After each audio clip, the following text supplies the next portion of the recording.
যার ভিতরে তাকওয়াতে দাওয়াতের জ্বলনি আছে। রাসূলুল্লাহ সাল্লাল্লাহু আলাইহি ওয়াসাল্লামের ভিতরে জ্বলনি ছিল, লাআল্লাকা বাখা নাফসাকা আলা আল্লা ইউমিনু বিহাদাল হাদিসি আসাফা। কাফেররা ঈমান আনছে না, আহা ওরা দোজখে চলে যাচ্ছে, কলিজাটা পুড়ে যাচ্ছে ওদের জাহান্নামে যাওয়া দেখে, আর কিছু না। আমার কি হচ্ছে এটা বড় কথা নয়, শুধু ওরা জাহান্নামে যাচ্ছে, ওরা আল্লাহ জান্নাত পেল না, এই জ্বলনি তার ভিতরে ছিল। এই জ্বলনিওয়ালা একজন ইমাম যদি থাকে, যার ভিতরে ইসলামী আদব আছে, সুন্নতি আখলাক আছে।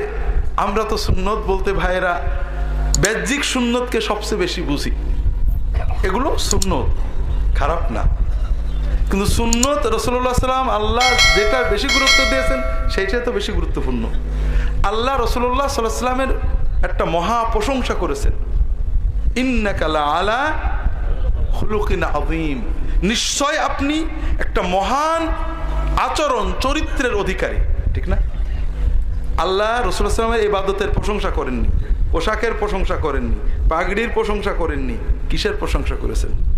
আখলাকের, আচরণের, ব্যবহারের।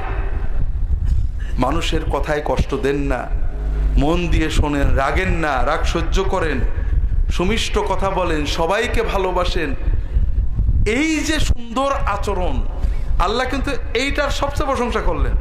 আর এটাই নবীজির সবচেয়ে বড় সুন্নত, এই হাদিসে এটা আসবে।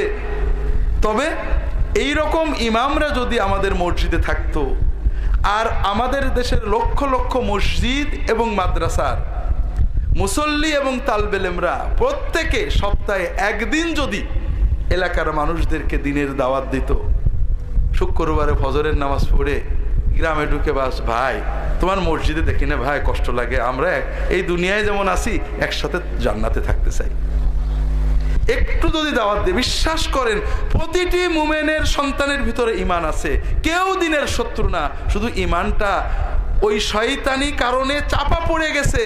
যেমন ইটের নিচেই চাপা পড়ে গাছটা বেরোতে পারে না, আপনি গালি দেবেন না, তাকে রাগ করে ঈমানটাকে নষ্ট করবেন না, ওই ইটটা তুলে দিয়ে একটু পানি ঢালেন, আদরের পানি ঢেলে দেন, ঈমানের পানি ঢেলে দেন, দেখবেন ওর ঈমান তত্তর করে বড় হয়ে গেছে।